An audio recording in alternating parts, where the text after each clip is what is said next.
Okay, so let's look at problem set one. And a lot of it is very similar to what you did in 101, but there are a few new items. And I tried going on the Human Development Index, and that didn't have any value for metabolic input. Okay, so that, Information for the second. yeah, so here's what we're looking at. So this is the one you had trouble finding. Yeah, compare high to low. It was easy based on technological Yeah, consumption. that's out there. Metabolic's tougher though. Yeah, metabolic, which is. Let's- And you had mentioned in last week that lesser developed countries would likely have slightly lower based on food consumption. Yeah, I have myself not been to Africa, but colleagues who've gone there are like, whoa, pack some power bars.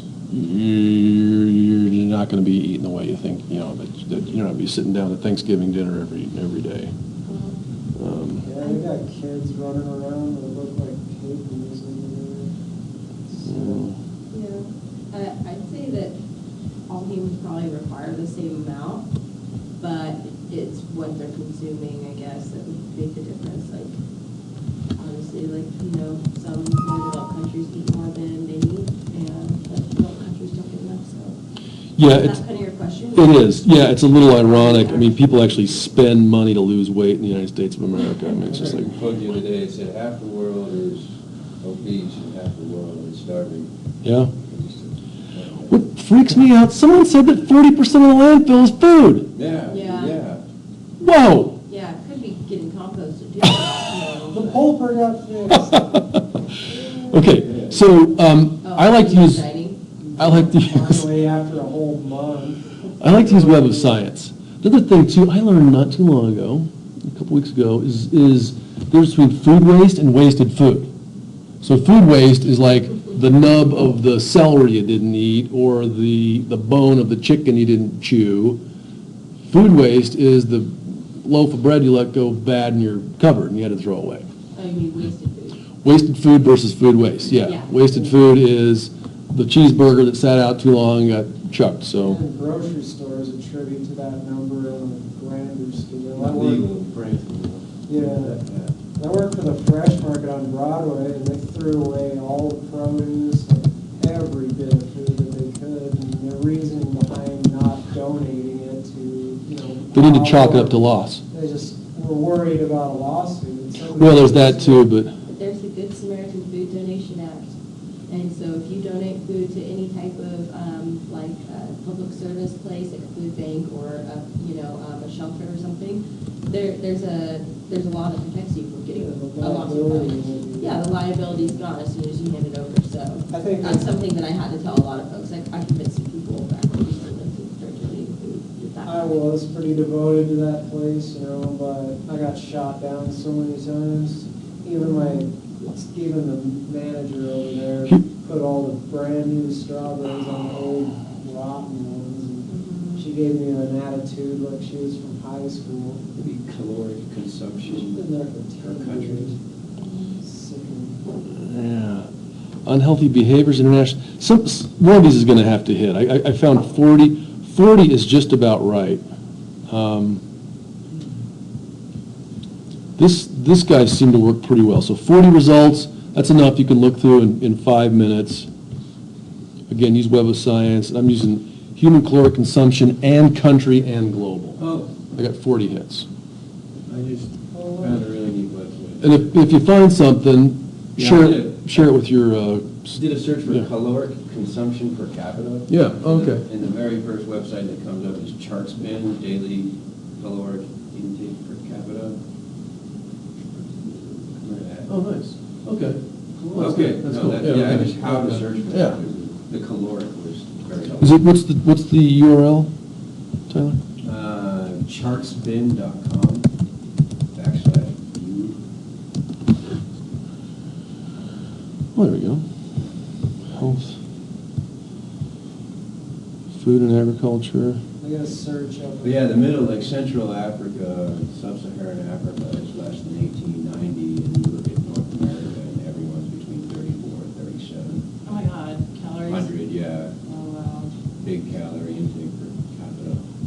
Did you search? drugs and crime, environment, food and agriculture, I could, let's see here.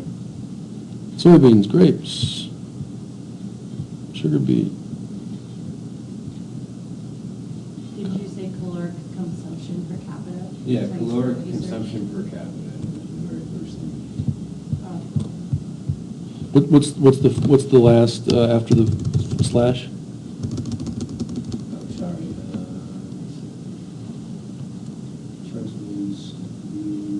Backslash 115.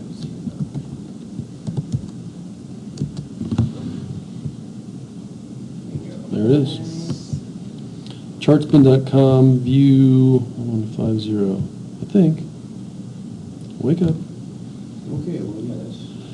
Yeah, it'd be a good, I mean, that's the best I've seen, and I haven't So actually. you can just certainly make general assumptions just by looking at Yeah, the chart. yeah. Okay, well, while that's doing its thing. Okay, so there we go. right. Do a low, do a high. You've already completed this portion for 101. Now just go out, little research, 102, little research. Yeah, I was following your advice and making a chart in Excel last night. Yeah, 1 calorie equals this many, and have the chart lined up and everything, but in my half-asleep stupor, I deleted it all. So I gotta do it again. Click the undo button, dude. It's too late. I never accept that, like. come go on, try to dude. do it.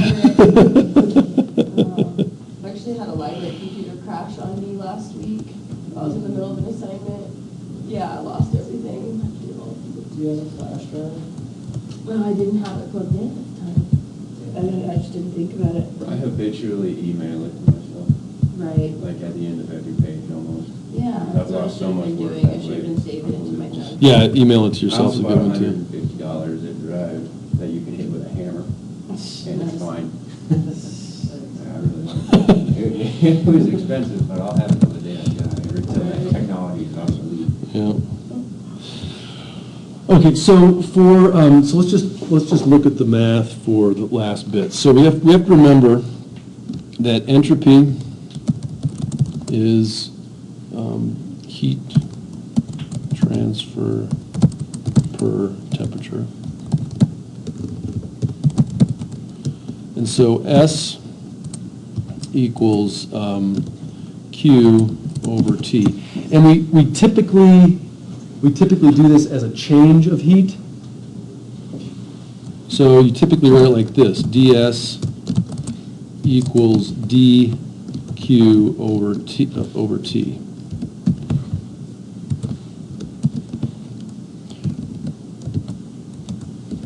D is changing. Yeah, delta. Delta is change. And, just to be complete, we'll put this guy into Times New Roman.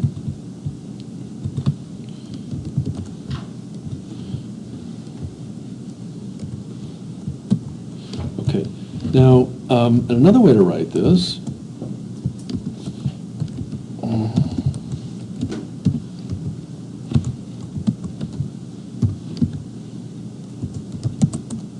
whoo, yeah. Got my whole machine back. Another way to write it is like this. And so that's the rate of change of entropy. So we know that the second law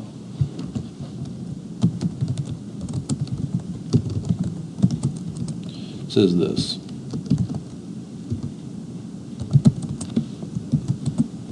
That's all it says. I mean, couldn't be a lot simpler. It's just the second law says entropy goes up with time. Another way to write it, I want to write it a different way.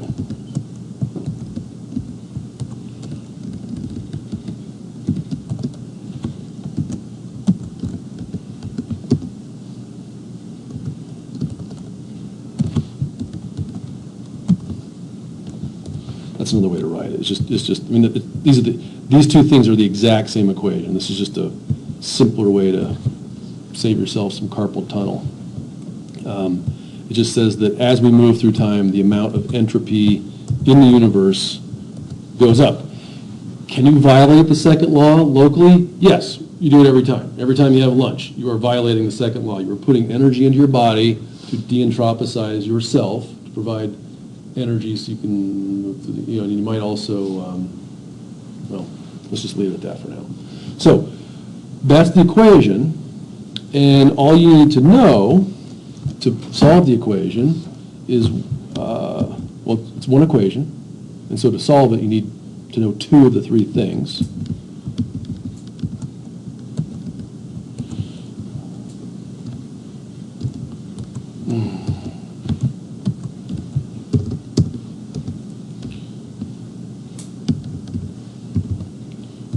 All right, so you need that, and you need that.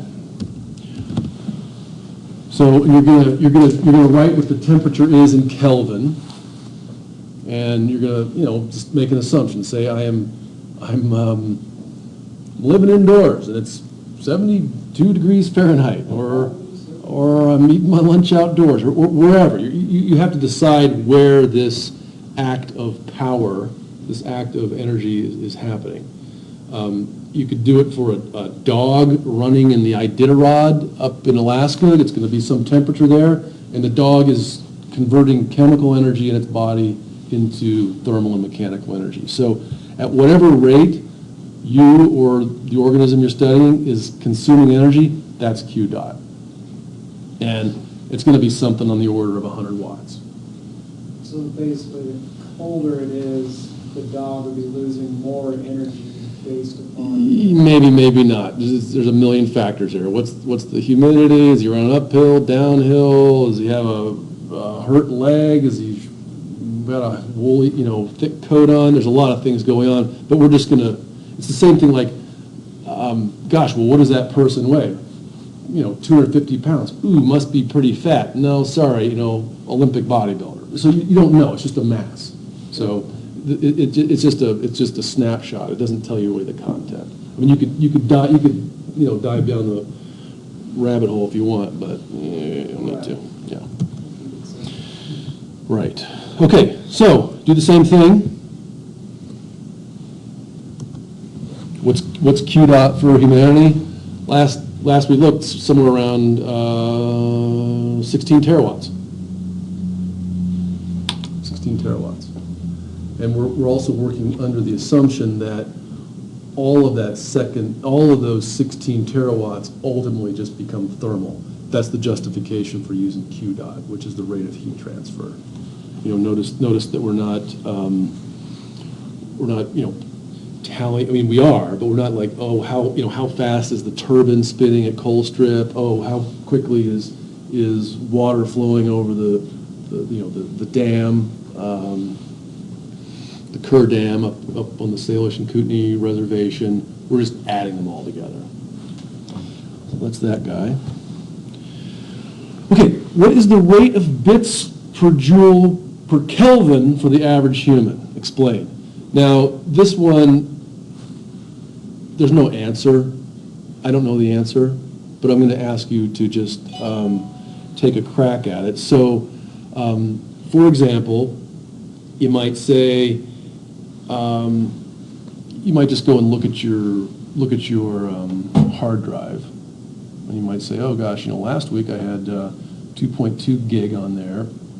This week I've got 2.3 gigs. So I added 100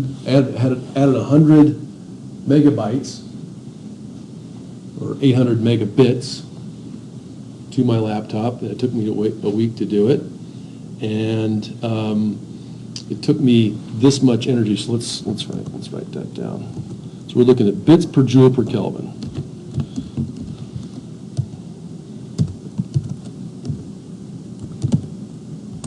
So that's your bits. That's your bits per unit time. And let's see, E dot. E dot is basically, it's the same as Q dot. We're just calling it energy. This is joules.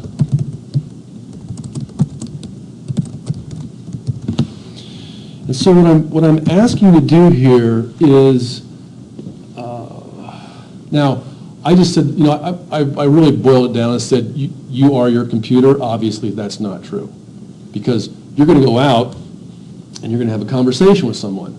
Well, as you're having that conversation, you are sharing bits of data with that person, right? So you are, and now, and it can get kind of subtle, because you might say, well, gosh, if I'm having a conversation with 3 people, and they're all absorbing that information, am I actually sharing triple the bits? Well, maybe. I don't know. It's a good question. Well, and that's why I'm saying there's not a specific answer to this. Because if we turn on the radio right now, boop, there's one guy talking into a microphone. There's a power station running to broadcast that, to run the antenna. It goes into our ears. Now, is that person, by the simple fact that they are broadcasting, to multiple people, does that multiply the bits? You could make a pretty good argument that, yeah. I mean, it's the same bits coming out of their mouth, but it's more going in your ears. It's more a form of Okay, replication. well, so here's, Yeah, I don't know, here's what I see it. It's Yeah. like sound, right? Sure. So, it's like if a tree falls in the woods and no one's Mm. going to hear it, does it make a sound? Right. Well, yeah, it makes a sound, but nobody heard it. So Right. it's like, I think that if you're talking and you have information that's like going out, it's like, it's a stream of information. It's only just one amount. Like if someone's 200 feet away from me, they can't hear me as well. Well, that's right. And So if it's they- like if someone's absorbing it, it That's doesn't right. mean I'm producing more. It just means more people are absorbing. that's it. exactly You know right. what I'm saying? That's exactly right. And what I'm trying to use here, and again, this is just kind of for fun, and it's just Yeah. it's not a right answer. But if you dig down, and the reason I like this problem so much is because this is Carnot, and this is Shannon. But I'm just going to Google it quick.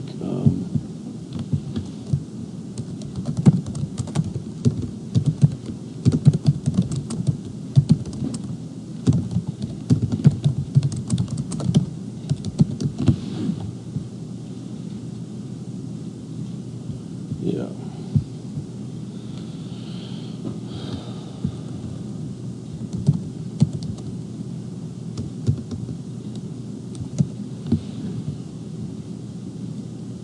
Okay, so this is why I like it. So Richard Feynman was a Nobel laureate. He was the youngest physicist on the Manhattan Project, and thought very little of other scientific disciplines. He called botany stamp collecting and things like that. So, he's a mental giant. I mean, to say the least. He invented quantum electrodynamics. But here's what he says, and it's like what's the word? There's some word. It's like when you compliment and diss somebody at the same time. There is a word What for is- that. what's that word? I don't know what it is. Okay. Anyway, so Carnot was obsessed with efficiency in the 1850s and said, if you want to make something more efficient, you've got to burn hotter. And Shannon was obsessed with moving from the analog age of AM/FM radio into the digital age, and actually coined the term bit. And that's where the bit came from. And they were using seventh order differential equations to decode radio signals. And so in one sentence, Feynman compliments these two engineers, but let's see. This is all of engineering. One of the few famous cases in which engineering's contributed to physical theory. So he compliments Shannon and Carnot and says, all you engineers, why bother? So, yeah. That's why I like this problem. Okay, so have at it, good luck, and that's it. That is it. So, Bradley, I've been talking to some people, Uh-huh.